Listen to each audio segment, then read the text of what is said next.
প্রয়োজন হলে দ্বীনের জন্য, ঈমানের জন্য,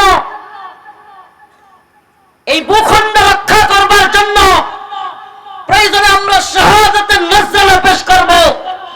কিন্তু বাংলাদেশে দিল্লির গোলামি যেমনিভাবে চলে নাই, হাসিনা যেমনিভাবে ইসলাম বিদ্বেষ লালন করে টিকতে পারে নাই, ডক্টর মোহাম্মদ ইউনূস সাহেবের সরকারকে বলি, আমেরিকার গোলামি করে নারী সংস্কারের নামে পতিতালয়ের লাইসেন্স দেওয়া হলে এবং আমাদের নারীদেরকে যৌনকর্মীর সার্টিফিকেট দেওয়া হলে এবং মানবিক করিডোরের নামে মায়ানমারের রাখাইন রাজ্যের সাথে বাংলাদেশের আরাকান আর্মির সম্পর্ক তৈরি করে আমেরিকার এজেন্ডা বাস্তবায়ন করে এই অঞ্চলে আমেরিকার সেনা ঘাঁটি তৈরি করবার নীলনকশা তৈরি করলে ইতিহাস বলে হাসিনা যেমনি ভাবে লাথি খেয়েছে, আপনারাও এদেশ থেকে বিতাড়িত হওয়ার জন্য তৈরি হয়ে যান।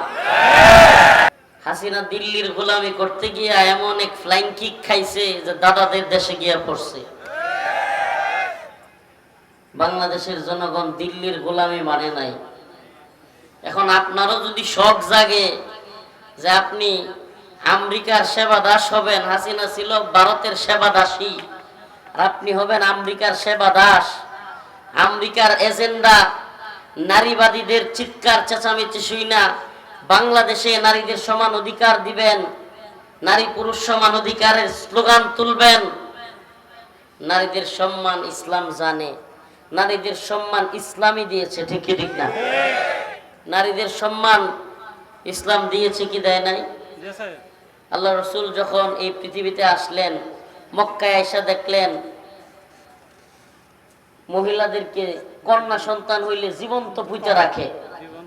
নাউজুবিল্লাহ, শুনেন নাই আপনারা কখনো? তাহিয়াতুল কলবির ঘটনা শুনেন নাই? একজন না, আরো অনেক ঘটনা আছে।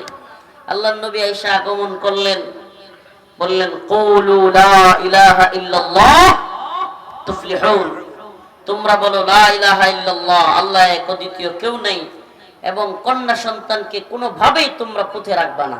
সুবহানাল্লাহ। বলেন আল্লাহর রাসূল নারীদেরকে সম্মানিত করেছেন না করেন নাই? আল্লাহ রাসূল হাদিসে বলেছেন আল জান্নাতু তাহতা আকদামিল উম্মাহাত, মায়ের পায়ের নিচে সন্তানের বেহেশত।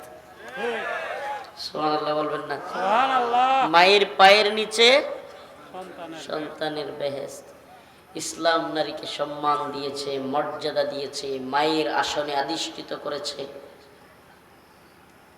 আর আপনি আমাদের মা বোনদেরকে পতিতালয়ে যৌনকর্মী হিসেবে পাঠিয়ে, এটার নাম সম্মান নাকি লজ্জা? লজ্জা। এই কথা বুঝে থাকলে বলেন, আমাদের মা বোনদেরকে পতিতালয়ে পাঠিয়ে রাষ্ট্রের পক্ষ থেকে যৌনকর্মী হিসেবে সার্টিফিকেট দেওয়া, এটা কি আমাদের মা বোনদের জন্য সম্মান নাকি লজ্জা? লজ্জা। আমরা কি আমাদের মা বোনদেরকে পতিতালয়ের লাইসেন্সের দিকে পাঠাইতে পারি? না। পারি না। তো হাসিনা থাকলে বিরোধিতা করব, আর ডক্টর ইউনূস সাহেবের সরকার ইসলাম বিরোধী কাজকর্ম করলে চুপ থাকবো, এই নীতি অবলম্বন করা যাবে না। মুমিনের নীতি এক। মুমিন, আল্লাহ রাসূল বলেছে, এক গর্তে দুইবার পা দেয় না। আমরা ভারতের গোলামি করে আলেম উলামাদেরকে জেলখানায় নেওয়া, রিমান্ডে নেওয়া, নির্যাতন করা দেখেছি। মোদির বিরুদ্ধে আন্দোলন করবার কারণে বাংলাদেশে মুসলমানদের উপর নির্যাতন নিপীড়নের স্টিম রোলার দেখেছি। আলেম উলামাদেরকে রিমান্ডের নামে ভয়াবহ নির্যাতন করা হয়েছে, খোদ আমি নিজেও ভুক্তভোগী আমাদের উপর। তো মোদিকে খুশি করতে গিয়া, দাদারে খুশি করতে গিয়া দিদি এতদিন জ্বালাইছে, এখন যদি ওয়াশিংটনকে, আমেরিকাকে খুশি করতে গিয়া আপনিও জ্বালান, তাইলে পরিণতি কিন্তু ভালো হবে না। আমরা জেল খাটতে জানি, রিমান্ডে যাইতে জানি, প্রয়োজনে দিনের জন্য ফাঁসির দড়ি দলায় ঝুলতে জানি। প্রয়োজন হলে দিনের জন্য, ঈমানের জন্য, এই ভূখণ্ড রক্ষা করবার জন্য প্রয়োজনে আমরা শাহাদাতের নজরানা পেশ করব।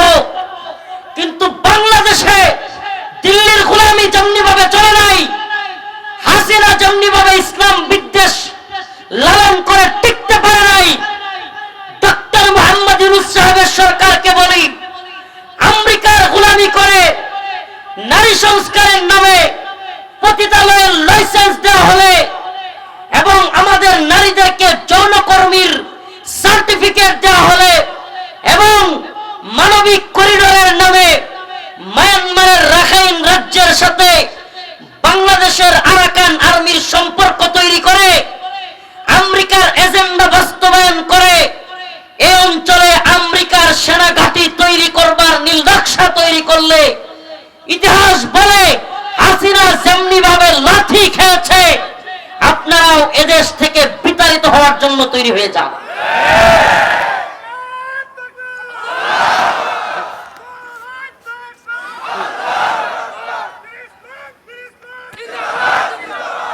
আমরা মাজলুমদের পাশে ছিলাম, নিজে মাজলুম, নিজেও মাজলুম, অন্যান্য যেই মাজলুম ছিল, হেফাজতে ইসলাম হোক, জামাতে ইসলাম হোক, বিএনপি হোক, ডক্টর মোহাম্মদ ইউনূস হোক, সবাই যেহেতু হাসিনার মাধ্যমে জুলুমের শিকার। কথা সত্য না মিথ্যা? সত্য। হাসিনার আমলে বিএনপি বলেন, জামাত বলেন, হেফাজত বলেন, ডক্টর মোহাম্মদ ইউনূস বলেন, ছাত্ররা বলেন, সবাই জুলুমের শিকার হয়েছি। আমরা একে অপরে এক মাজলুম আর এক মাজলুমের পাশে দাঁড়িয়েছিলাম। কিন্তু মাজলুম যদি, গতকালকের মাজলুম যদি আজকে জালেমের ভূমিকায় অবতীর্ণ হয়, আমরা কিন্তু আপনাদের কেউ ইসলামের বিরুদ্ধে জুলুম করবার হিম্মত কিংবা কোন দুঃসাহস দেখালে আমরা সেটাও থামিয়ে দিব। কথা কি বুঝতেছেন? কষ্ট পাচ্ছেন? একটু বোঝার চেষ্টা করবেন। ইসলামের ক্ষেত্রে, ইমানের ক্ষেত্রে, দ্বীনের ক্ষেত্রে কোনো আপোষ নাই। ইমানের প্রশ্নে কি নাই? কোনো আপোষ নাই। দ্বীনের প্রশ্নে কি নাই? কোনো আপোষ নাই। আল্লাহ এবং তার রাসূলের প্রশ্নে কোনো